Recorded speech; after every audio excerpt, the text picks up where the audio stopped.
Ayun o. Ito na naman yung suit ko pala. Uniforme. Uniforme ko kasi ito sa once in a while ko sinusuot sa trabaho. Parang once a week kapag nag-iihaw ako para presko. So ayan, kakauwi ko lang. Sabi parang medyo ano nag-map kayo? Basa ata yung wala lang. Yung pala nagkabit ng spotlight. Ayan. Yun yung dati. Maliit na medyo dilaw.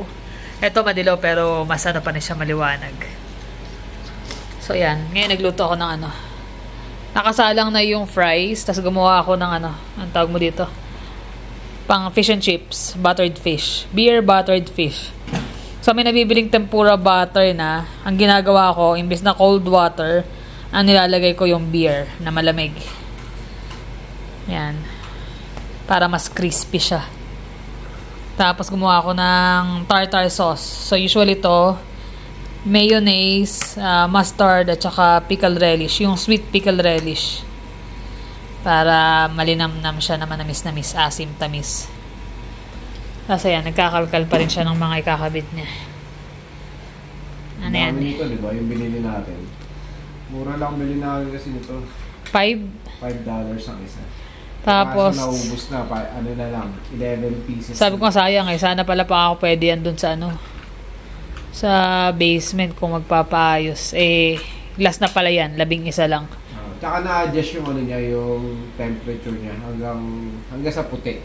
Bright white, tsaka warm white. Tatlong level. Ito yung pinalitan natin Yan yung difference. Yung maliit yung dati. Pero ito magagamit ko pa rin to. Pwede. Tabi lang Tibay din Hindi rin siya 4 years na Magpa 4.5 na nga. 4.5 na. Ano yan? Kumbaga meron siyang lifespan. Pag tinabihan, di naman masisira yan. Nakatabi lang. Ito actually galing daw to sa mga showhomes. Pinapalitan pala nila yung tanggal lahat kapag kayo may lilipat na. So, yun. Sabi ko, sayang din $5. lang. Magkano? Yan yung pinuntahan namin sa Cranston nung pag-uwi ko nung isang araw yun, Ay, hindi. Sunday. After work, dumiretso na kami dun. Malaking bagay din yung natipid dun. Oo.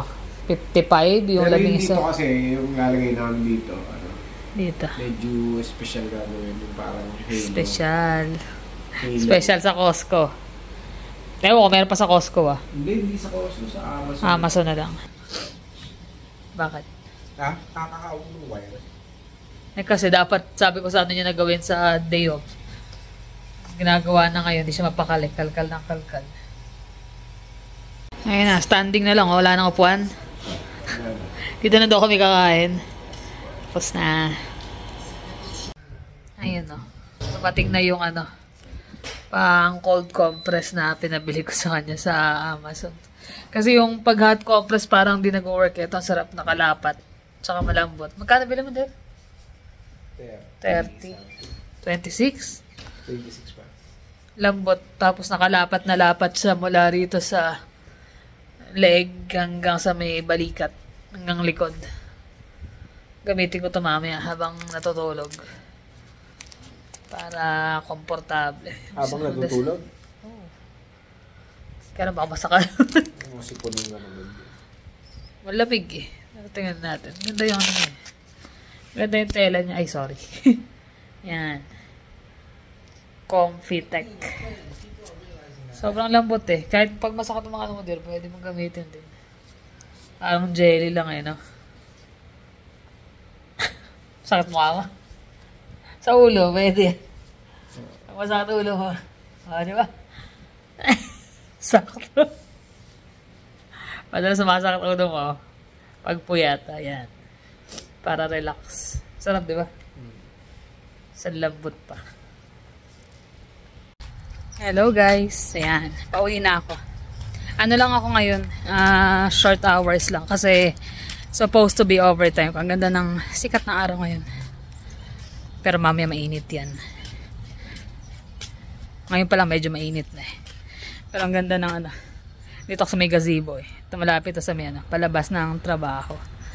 So ayan, dapat off ako today. Pero dahil buffet kami sa Sunday, kailangan mag-prep ng ahead. Kaya bukas lang ang off ko isang araw. So short hours, 5 hours lang ako pumasok. Pero still, ano pa rin siya. Okay pa rin kasi overtime yan. Sayang din naman. Wala naman akong gagawin sa bahay. At wala rin naman silang lahat. So punta ako ngayon ng punta muna ako ng Paris Baguettes. Yung binibilang ko ng pastry. Yan. Tsaka tingnan ko yung A-Mart, katabi nun. Katabing Asian store. Hindi pa ako nakapunta ron eh. Binuksan na siya parang ilang months na. 1 year na nga ata. So masilip. Ayan, dito na ako. Paris Baguettes. Ayan. May paborito kami dyan yung cream cheese na pastry. Gusto ko tong area na to. Andito lahat. May Costco, may kung anik-anik. Tapos dun lang, lalakad na lang. Hindi siguro, lipat ko na lang yung sasakyan. Malapit lang yung Asian store. Gusto ko lang silipin. Or baka may mabili. We'll see. So dito yan, H-Mart. Ngayon pala ako nakapunta rito. Tapos andun lang yung Paris Baguettes. Yan. We'll see ko na mabibili rito. Kailangan ko rin ng kimchi.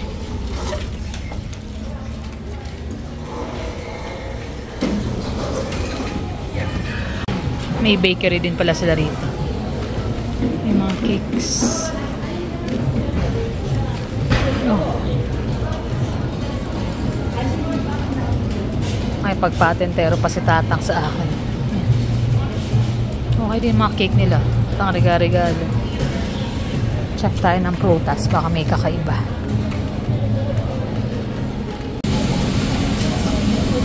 Langka.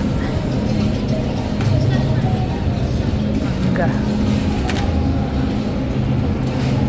14 yung mangga. Almost 15 plus tax.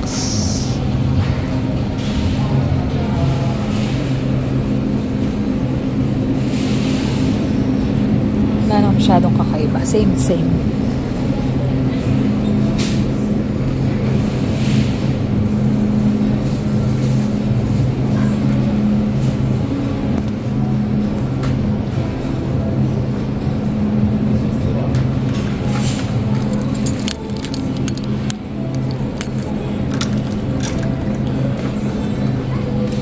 Gulay halos. Pare-pareho lang.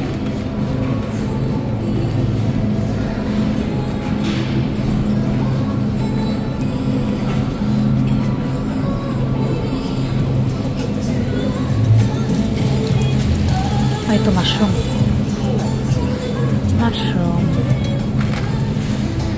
Mukha nito kasi may nakita ako sa Facebook nito eh. Dinip fry niya. Tapos sobrang crispy. Sana makabili ng tapioca starch. King oyster mushroom. Kano to? $1.99.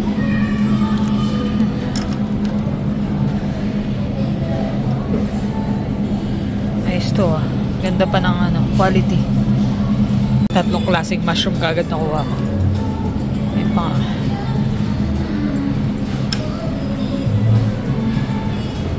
ayos to ah. Tofu.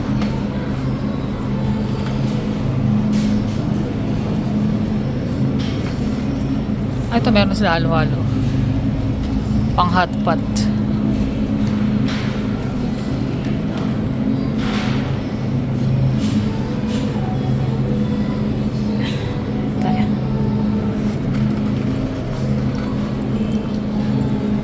Toge ba? Ganda ng toge nila oh. Kaya lang isang bag.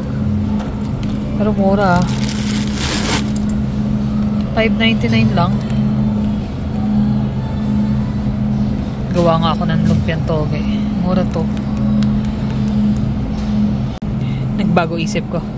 Parang sobrang dami bro mo. 5 pounds.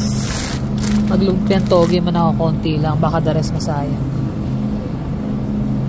Side. Pag ito naman, $1.99 each.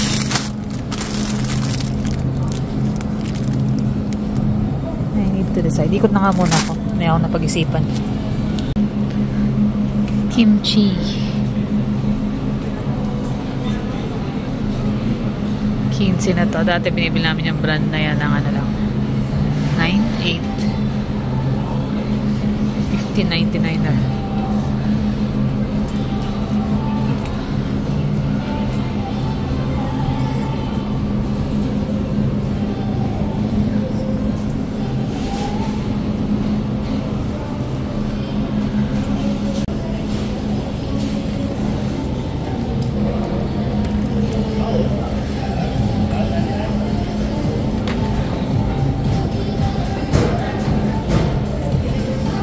Tteokbokki.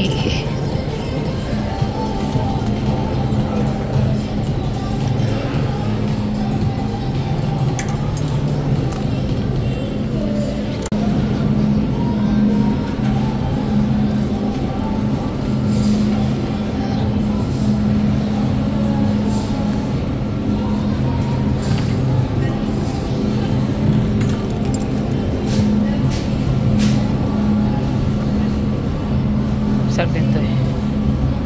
Pickled radish. Kuha nga ko isa.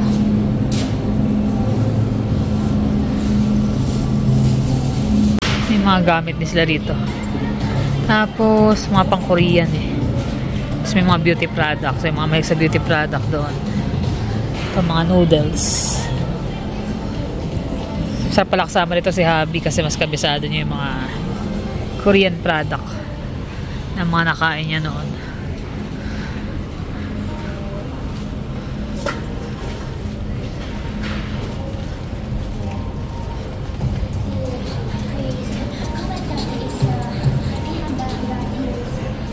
Samyang. Ang mga medyas nila rito, 2,469 lang. Ay, 69. 699. My Melody. Karaoke. Cute.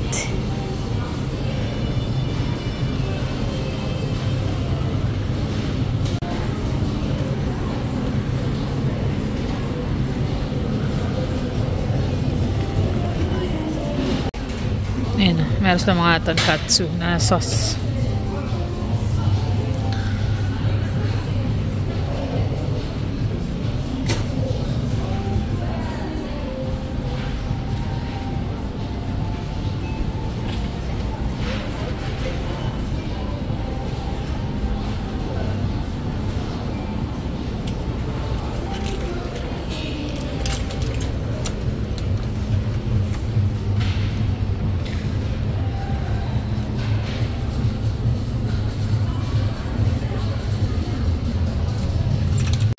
Karne rin sila.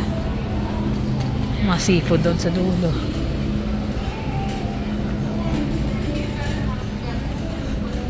Ito meron pa kaseko. Balik tayo. Wala na masyado. Ay, check natin ano. Yung barbecue spam daw masarap eh. Barbecue spam.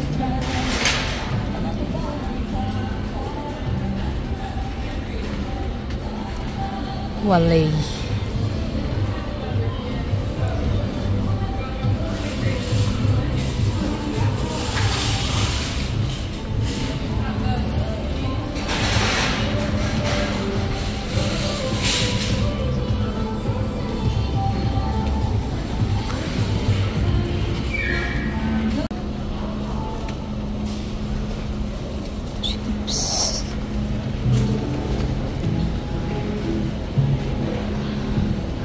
Ang cute.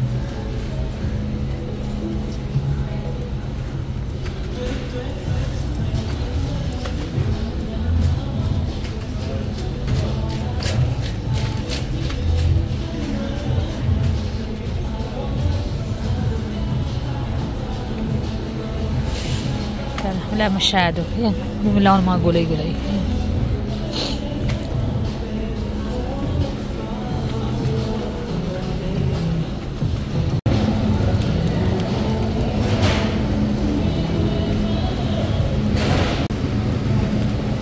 Dami makikita rito. Nakakanik-kanik. Fish cake. Makapag-shabu-shabu nga kaya kami mamaya. Hot pot.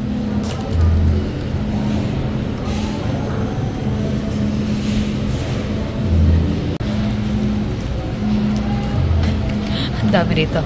Layas na nga ako. Kung ano mabibili ko rito. Mga hindi kailangan.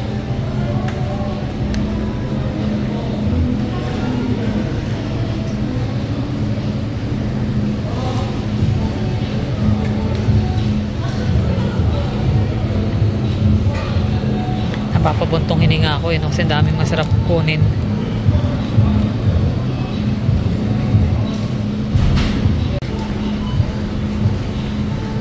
Madami lang item. Pero ayoko na. Labas na ako. Enough na enough. At least ito pang ulam-ulam na rin. Ayan.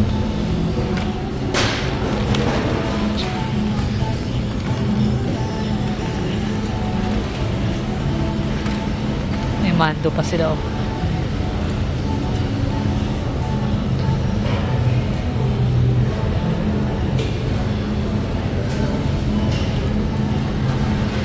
Gawa na lang ako. Bumili ko ng ng wonton wrapper. Yan, namis lang takoyaki. Not bad marami yan. For $20.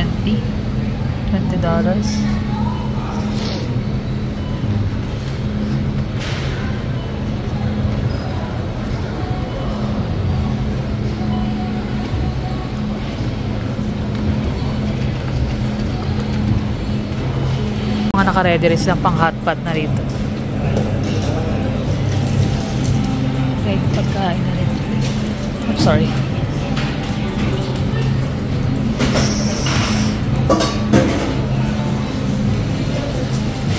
Nakalabas na ako. Dami rin mabibili dito.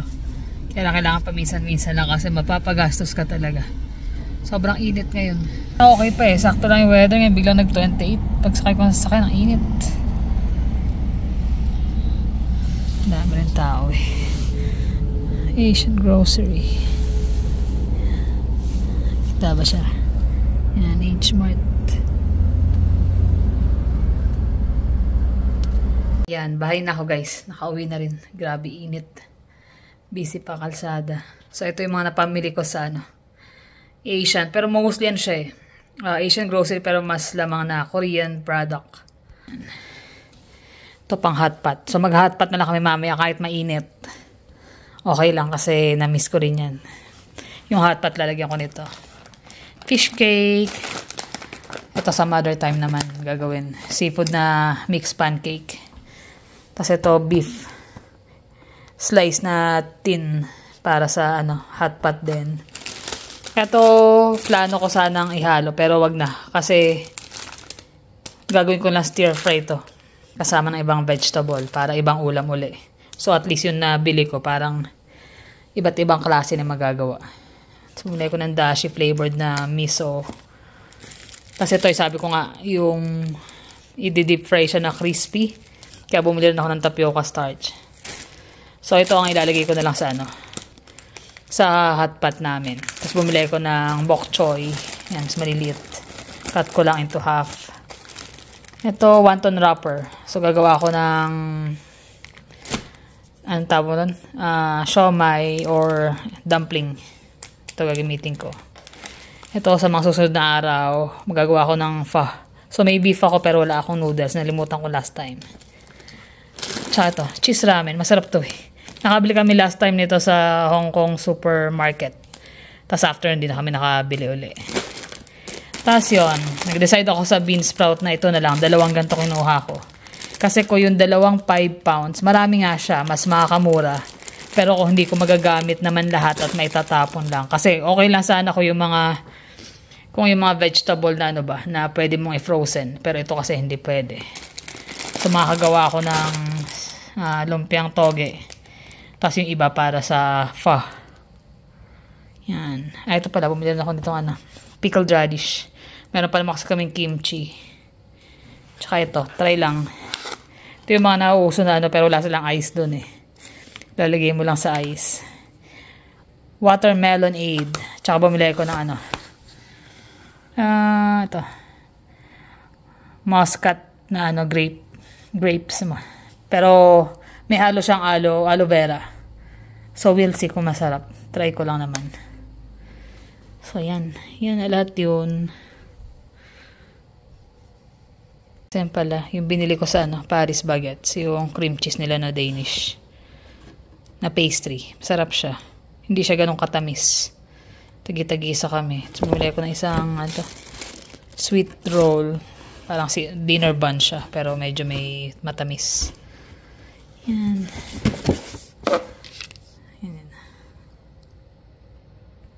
Ayun Last 9 na naghahalo-halo pa. Tama din. Yan pala.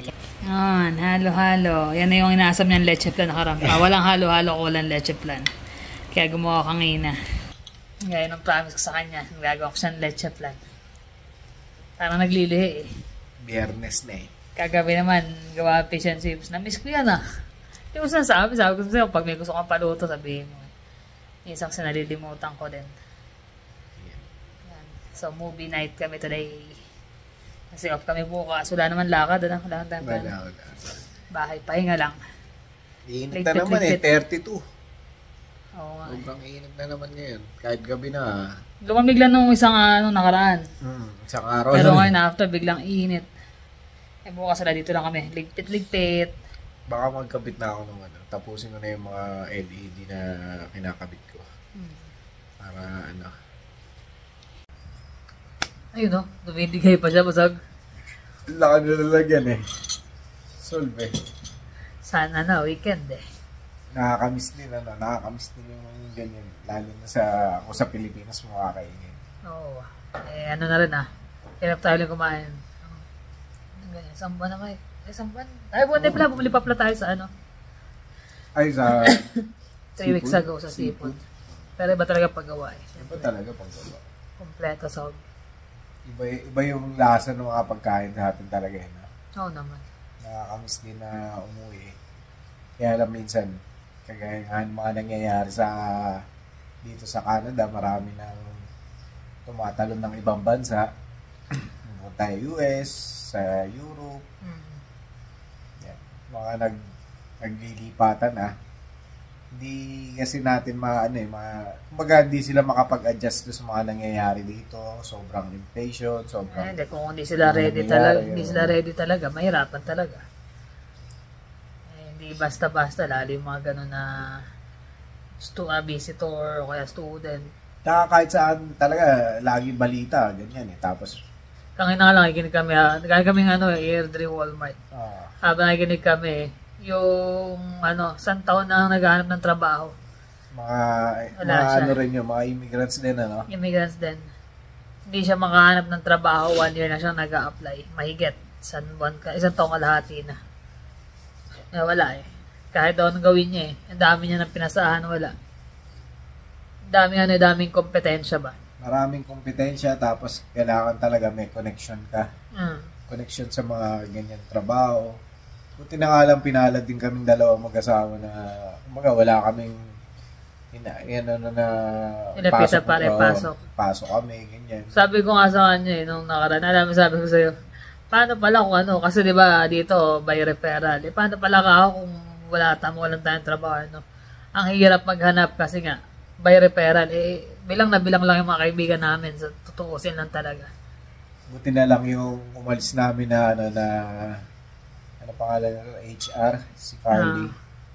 Hindi ko na nakita yun Hindi ko na nakakausap nung umalis siya Nag-message lang ako kasi may doon may email. Sa email lang through yun. Nag-reply naman siya. Sabi niya, alam ko naman kung paano yung trabaho mo tsaka yung hirap mo. Sabi niya, huwag kang mag-alala kung kailangan mo ng referral o ng trabaho, sabihin mo lang sa akin. Yung nakagandahan, kailangan meron kang maganda rin background sa trabaho para pag kinailangan mo rin ng mga referral. Meron ka rin kumbaga, pag tinawagan, okay to, ganyan. Yun ang kailangan talaga rito Kumbaga, kasi dito talaga tinatawagan nila pag nag-apply kang trabaho, tatawagan talaga nila yung yung nakaraang trabaho mo. Kaya malalaman talaga nila. Kaya lang, syempre, minsan bago nila yung open ng yung pag-hire ng mga empleyado, doon muna sila sa loob ng company nag-hire. Kaya medyo talaga. Medyo mahirap. Medyo tight yung yung competition. Kaya siguro yung mga maalis ng Canada at bumabalik sa mga bansang pinanggalingan, hindi mo rin masisi kasi syempre kung hirap sila makasurvive, walang trabaho nga naman. Palagay mo nang nag-student kung hindi talaga maipilit, kailangan lang bumalik. Minsan yan, naiisip din namin yan Ano kaya, balik na lang tayo? Pero ang hirap din kasi Hirap? Hindi lang naman kasi sa Canada nararanasan yung mga nangyayari na yan Marami rin mga nahihirapan sa Tsaka Pilipinas. na tayo eh. Stable na tayo rito eh. Yun nga lang eh. Napakaswerte rin namin sa trabaho. Tapos yung kahit anong mga problema, ilang beses siya na-operahan. Tapos nag-heal, kung ano-ano. Wala, namatay 2 kapatid ko. Marami na kami naranasan dito eh. Nakalagpas naman kami ngayon ka pa ba susuko, di ba? Hindi yan ang makakapagpano sa atin. Makakapagtinag. Tsaka yung sampalataya mo sa Diyos kahit na hindi kami palasimba. Ano pa lang tayo? Alam natin saan tayo. Hindi namin nakakalimutan magpasalamat lagi. Sa mga blessing. Kasi yung pag nagdadasal ka, yung hindi hiling eh. Yung salamat na lang talaga eh. Na gumising ka, na malakas ka, na meron kang tinitiran, kahit malamig ang winter, di ba? Yung mga ganun. Saka siguro gagawin mo talaga para magstay ka kasi nandito ka na eh. Nandito ka na, uuwi ka pa ba, di ba? Parang pero nga, sa amin lang yun. Kumbaga disclaimer ha. Kasi doon sa iba, kung talaga gusto lang umuwi, hindi namin mapipigilan yung kasi ano nila yun eh. Decision nila yun. Siguro talagang hirap sila, may taswel na bumalik na lang silang pamilya or mas magiging masaya sila sa bansang pinanggalingan. Hindi namin masisisi yun. Basta kami yung sinasabi namin is yung base lang sa amin, sa experience namin. Kasi kami sa dami pagsubok na pinagdaanan, ito kami. Sabi nga isa natin ano, diba, yung nag-comment, you got good job, you got good home, baga good family. Baga sabi niya, doon na nga, okay na, bless na nga. Which is totoo yun. Ayun na lang, prep na lang kami sa mga problema parating. Mga problema. Lagi naman kasi, lahat naman tayo may mga iba't ibang klaseng problema. Pero, ganun pa man, kagaya nga niyan, yung mga ng insurance namin. Tagal hanggang ngayon, wala pa talaga. Yung bali-balita namin, talagang nire-write off nila yung mga sasakyan. Lahat write off. Sabi namin, nahihinayang kami, gaya nung truck. Kasi bayad na yun. Kaso pag pinagawa mo siya, may inspection pa, kung hindi mo man ipapa-write off. Pero hanapan ko ng paraan kasi ayoko na rin bumili ng sasakyan na bago. Ayaw na rin namin kasi instead na ipon mo na lang sa panibagong car loan, mas mahina pumunta lang sa savings. Di kasi kami yung bago yung sasakyan ko. Dinodrive ko nga, basag-basag yung kasi kami, kumbaga yung sasakyan, inaalagaan namin sila pero gaya niyan nangyari, hindi naman namin ginusto yan. Pero hindi namin ginagawang yung pangyabang, yung parang bago yung sasakyan ko, bago yung bahay ko. Hindi namin pinagmamalaki na meron kami nun. Kasi lahat naman tayo, kaya naman natin yun eh. Kaya naman natin. Basta nandito ka, lahat yan, kayang-kaya. Kaya mo naman yan eh. Ang pinakamalaking tanong lang yung kaya mo bang trabahuin yung ipambabayad mo ron. Kasi lahat naman yan, utang eh. Kami nga, gaya nga dahil tapos na nga. So, nangihinayang kami. Sabi ko, kahit siguro kahit yung halagang magkano, kaya lang, ang masama ngayon, wala ka nang mahanap talaga. Wala kang mahanap, basta-basta eh. Ayoko naman magpalit na rin. Ng reliable na sasakyan. Lalo, alam nyo naman ang drive namin mag-asawa, talaga naman ang layo eh. Lalo ako, 34 kilometers ang drive ko papunta, pauwi. So, nasa almost 70 kilometers ako balikan. Kaya kailangan ng matibay-tibay na sasakyan. Kaya sabi ko, sana nga, kung papalarin pa, sana makakuha siya Honda yung balak ko sa kanya o kaya Toyota. Yung sa truck naman, sabi ko, siguro kahit medyo luma na truck na, okay lang din. Tsaka ayaw na namin ng loan. Ayaw na rin namin. Kasi wala na eh, ayaw na namin magbayad kumbaga, yung kaya lang ng budget. Lalo pa sa panahon ngayon, lagi nang bali-balita yung mga inflation. Tsaka totoo naman talaga, nakikita mo yung Tsaka nakita mo yung pagbabago talaga ng presyo. Presyo ng mga bilihin. Kaya kanina doon ako sa mga nakapamili din naman ako, kaya lang alam mo yung hindi ko naman kailangan. Hindi ko na kinuha. Kaya sabi ko, wag na. Ewan ko, naririnig pata na nagulang, wag dito, doon na tayo. Alis na ako. Ang dami, pero kung di mo pipigilan sarili mo, wala, umusubos. Yun naman nakagandahan sa amin. Alam namin yung limitation namin na hanggang dito lang. Kumbaga may mga priorities kami talaga na nakafocus. Bibili kami yung kaya lang. Kailangan, tsaka yung kailangan. Pagka hindi maiwasan yan, minsan yan eh. Mahal. halo-halo. Happy na kami dyan. Pero syempre, yun nga, kagaya nga kanya-kanya tayo ng decision sa buhay. Kanya-kanya tayo ng sitwasyon sa buhay. Pero kung kami yung tatanungin, kung babalik man kami doon, magba-back to zero talaga kami doon. Back to zero talaga, as in totally wala.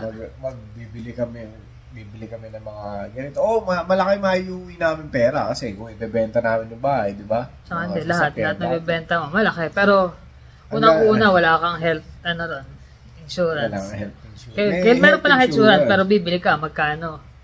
Tapos, hindi naman covered lahat yun. Dito, wala kang intindihin. Although may mga ilang kababayan, kapag isang ngipin sa mata, pero pag may insurance ka sa trabaho, wala na. Pasok pa rin yan.